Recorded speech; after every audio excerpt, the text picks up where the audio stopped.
Karibu sana katika mafunzo yetu ya muziki siku ya leo yanayokujia kutoka Chavala Music Academy, na mimi ni mwalimu Ezekia Chavala. Na siku ya leo tunaanza uchambuzi wa funguo za muziki na tutaenda kustick kwenye ufunguo wa A major. Katika ufunguo wa A major, noti za msingi ambazo zinaunda huu ufunguo ziko 7, lakini tunaandika 8 kwa sababu hili ya 8 ndio ile ya kwanza inayojirudia. Hapa kuna noti ya kwanza ambayo ni A major, noti ya pili B minor, noti ya tatu C sharp minor, noti ya 4 D major, noti ya 5 E major, noti ya 6 F sharp minor, noti ya 7 G sharp diminished, na noti ya 8 inarudi ile A major. Hizo noti ambazo zinaunda ufunguo wa A major. Huu ndio, hapa ndio muundo tunasema, ndio ule muundo wa ufunguo wa A major. Na tunajua kwamba sasa katika hizi noti 8 tulizozisema kuna noti 3 ambazo zenyewe zinakuwa na sifa ya kuwa major. Noti ya kwanza ni A, na ya pili ni D, na ya tatu hii hapa ni E major. Sasa noti ya A kwa maana ya major 1 chord au chord ya kwanza ambayo ni A major, yenyewe inaundwa kwa mfumo huo. Kidole chako namba 1 kinakamata uzi wa 3 kama unavyoona pale. Kidole namba 2 kinakamata uzi, kidole namba 1 kinakamata uzi wa 4, kidole namba 2 kinakamata uzi wa 3, na kidole namba 3 kinakamata uzi wa pili kwenye fret ya pili, kama unavyoweza kuona pale kwenye chord ya A, kwenye noti ya A. Na hali kadhalika kwenye hapa kwenye ufunguo wa D sasa, ambayo ndio namba 4 yake. Sasa this one is number 4 chord, ambayo sasa kidole chako namba 1 kinakamata uzi namba 3 fret ya pili, kidole chako namba 2 kinakamata uzi wa kwanza, hii ni fret ya pili, na kidole namba 3 kinakamata uzi wa pili, huo fret ya 3.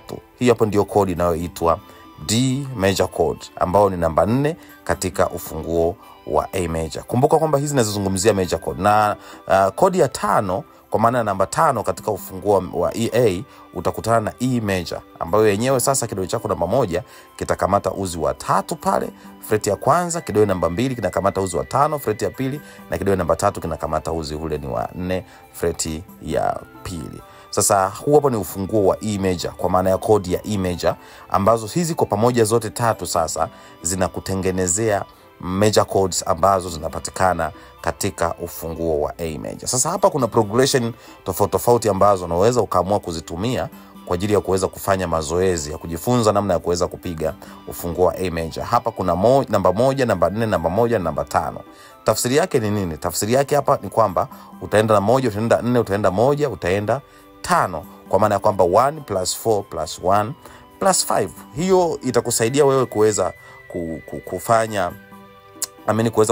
kufanya muziki wako ukawa na zile major chord zote ambazo zinapatikana katika ufunguo wa A major. Kwa hiyo kuna progression nyingi tofauti ambazo unaweza ukaamua kuzitumia na zitakusaidia kuweza kuendelea kufanya mazoezi. Ziko progression nyingi. Kuna nyingine hii ya 1 kujumlisha 4 kujumlisha 5 kujumlisha 4.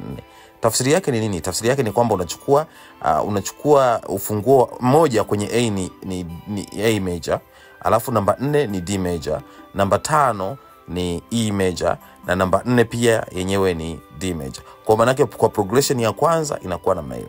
Lakini pia kuna progression nyingine ambayo ni 1 plus 5 plus 4 plus 1 plus 5 plus 4 plus 5. Tafsiri yake ni kwamba utashika namba 1 ambayo ni A major, utaenda namba 5 ambayo yenyewe sasa ni E major, utarudi namba 4 ambayo ni D major, utaenda tena namba 5 ambayo ni E major, napo pia unaweza ukatengeneza progression ikakaa vizuri zaidi. Lakini pia kuna progression ya 1 plus 4 plus 5, 1 plus 4 plus 5 plus 4, ambayo maana yake ni 1 kujumlisha 4 kujumlisha 5 kujumlisha 4. Lakini kuna progression ya 1 plus 4 plus 5 kwa maana ya namba 1 kujumlisha 4 kujumlisha 5, ambayo ni A kujumlisha D kujumlisha E.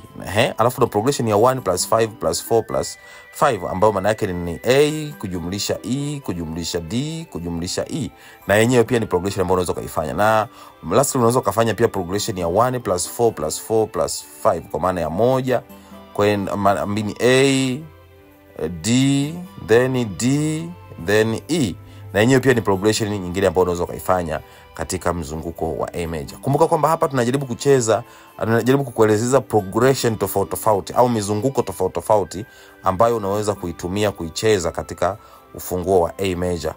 A major ambayo inakuwa na hizo kodi 4 kwa maana namba 1, namba 4 na namba 5. Ikumbuke kwamba namba 1 ndio A major, namba 4 ndio D major na namba 5 yenyewe inakuwa ni E major. Hizo ndizo progression rahisi sana ambazo unaweza kuzitumia wakati wa kufanya mazoezi ili kusudi uweze kuwa vizuri sana katika kupiga ufunguo wako wa A major. Sasa tuhamie kwenye kipengele cha pili. Hapa tunakutana na minor chords ambazo zinaunda ufunguo wa A major. Hapa namba 2 sasa katika A, maana yake utakutana na B minor chord ambayo kidole chako namba 1 kinalala kabisa kwenye freti ya pili, namba 2 kinakamata uzi wa pili, freti ya 3, namba 3 kinakamata uzi wa 4, freti ya 4 na namba 4 kinakamata uzi wa 3, freti hii ni ya 4 pia. Baada hapo unakutana na C sharp minor ambayo kidole chako namba 1 kinakamata uzi wa 3 pale. Freti ya kwanza kidole namba 2 kinakamata uzi wa 4, freti ya pili, na kidole namba 3 kinakamata uzi wa pili, freti ya 3. Hii hapa ni C sharp minor kwa maana namba 3. This one is namba 3. Alafu kuna minor nyingine ambayo ni namba 6 ambayo ni F sharp minor ambayo yenyewe sasa kidole chako namba 1 kinalala kabisa pale. Kinalala kabisa pale. Sawa.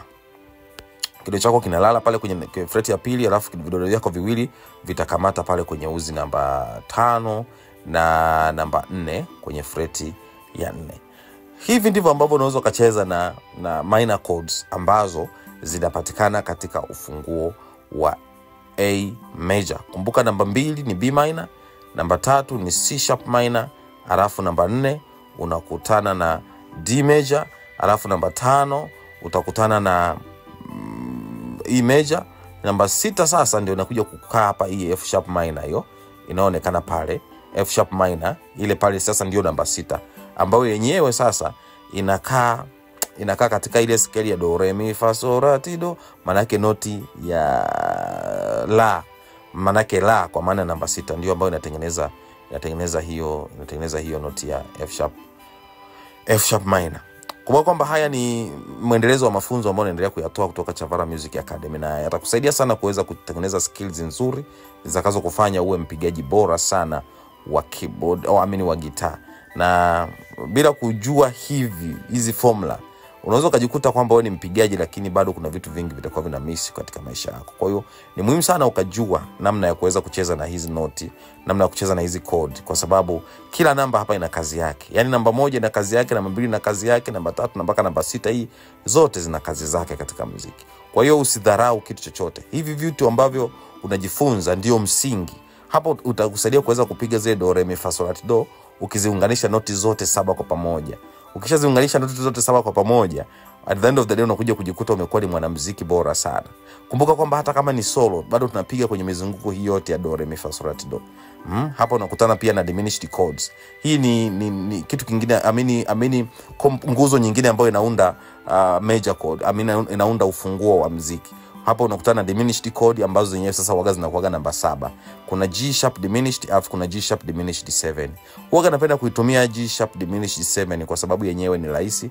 Unakamata tu kidole namba 1, unakamata uzi wa 3 freti ya kwanza, na namba 2 unakamata uzi wa kwanza freti ya kwanza. Ukipiga tu ile chord inakaa poa sana. Lakini pia kuna hii G sharp diminished pia, yenyewe pia inaweza kukusaidia kuweza kufanya vizuri, lakini waga sipendelee kwa sababu ina complication nyingi. Kwa hiyo hizo ni diminished chords ambazo zenyewe sasa huwa tunazitumia kama namba 7 katika ufunguo wa A major. Na ikumbuke kwamba kila ufunguo huwa unakuwa una diminished chords za kwake. Sasa hapa ndio mfululizo wa hizo tonic sofa kwa maana ya A maana yake kuanzia namba 1 mpaka namba 7. Mtu akikwambia kuzipange kuanzia 1 to 7, maana yake utaanza na A major, utakuja B minor, utakuja C sharp minor, utakuja D major, utakuja E major, utakuja namba 6 F sharp minor, namba 7 itakuwa G sharp diminished kama hivyo ninavyokuonyesha, na namba 8 inarudi kuwa A major kama unavyoweza kuona pale. Hizi ndizo chords za msingi ambazo zinatengeneza ufunguo wa nini? Ufunguo wa A major. Kuna umuhimu mkubwa sana wa kuelewa tonic sofa zote kwa maana namba 1 mpaka namba 8. Kwa sababu gani unatakiwa kuelewa hizo? Kwanza kabisa, Ukitaka kupiga mizunguko yote ya nyimbo, hata kama wimbo una kona nyingi kiasi gani, bado kupitia hizi tonic sofa ndio unaweza ukazunguka kwenye mizunguko yote. Lakini pia kama hiyo haitoshi, kupitia hizi tonic sofa utakuwa na uwezo hata kupiga solo, kwa sababu solo nazo pia huwa zinakuwa zimejificha kwenye zile tonic sofa degrees, kwa maana do re mi fa sol la ti do. Kwa hiyo kutumia do re mi fa sol la ti do unakuwa na uwezo wa kuweza kucheza kona zote za wimbo, maana yake unaweza kugusa kona zote za wimbo bila shida yoyote. Kwa hiyo ni muhimu sana ukazingatia haya, yatakusaidia kuweza kutengeneza stamina nzuri katika upigaji wako wa muziki. My name is Ezekia Chavala. Mpaka wakati mwingine tena, naendelea kukaribisha katika mafunzo yangu ya muziki. Napatikana kwa namba ya simu 0621 029 725 0621 029 725. Unaweza kusubscribe my YouTube channel, lakini pia unaweza kaenda Instagram, napatikana kwa Ezekia_Chavala, TikTok Ezekia Chavala. Mpaka wakati mwingine tena, God bless you.